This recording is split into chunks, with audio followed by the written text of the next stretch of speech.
नागपूर नेहा क्षीरसागर आपल्याला ठळक बातम्या देत आहे। केंद्रीय रस्ते वाहतूक व महामार्ग मंत्री नितीन गडकरी यांच्या जनसंपर्क कार्यक्रमात आज दिव्यांग बांधवांनी गर्दी केली होती। दिव्यांग नागरिकांनी शैक्षणिक, आरोग्य आणि उपजीविकेसाठी आवश्यक साहित्याची मागणी केली। त्यांची निवेदने स्वीकारल्यानंतर गडकरी यांनी तात्काळ संबंधित विभागीय अधिकाऱ्यांना सूचना देत आवश्यक ते सहकार्य करण्याचे निर्देश दिले। जनसंपर्क कार्यक्रमात नागरिकांनी स्थानिक पायाभूत सुविधा, वाहतूक व्यवस्था तसेच सामाजिक कल्याणाशी निगडित विविध विषयांवर गडकरी यांच्याशी चर्चा केली। दक्षिण पूर्व मध्य रेल्वेनं ऑक्टोबर महिन्यात तब्बल 4.10 कोटी रुपयांचा गैरकिराया महसूल मिळवून आतापर्यंतची सर्वोच्च मासिक कामगिरी नोंदवली आहे। मागील वर्षाच्या ऑक्टोबर महिन्याच्या तुलनेत यावर्षीचा गैरकिराया महसूल 30.58% वाढला असून चालू आर्थिक वर्षातील निश्चित मासिक उद्दिष्टाच्या 133.16% अधिक महसूल रेल्वेने मिळवला आहे। 67व्या आकाशवाणी संगीत संमेलनाचं आज दिल्ली, मुंबई आणि चेन्नई इथं उद्घाटन होणार आहे।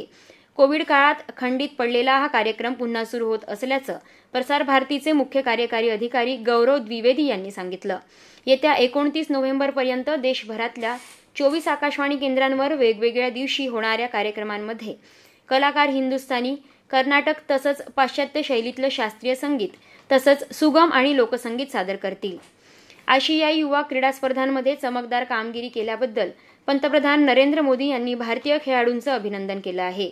या स्पर्धेत 13 सुवर्ण पदकांसह एकूण 48 पदकं मिळवून भारत पदक तालिकेत 6व्या क्रमांकावर राहिला।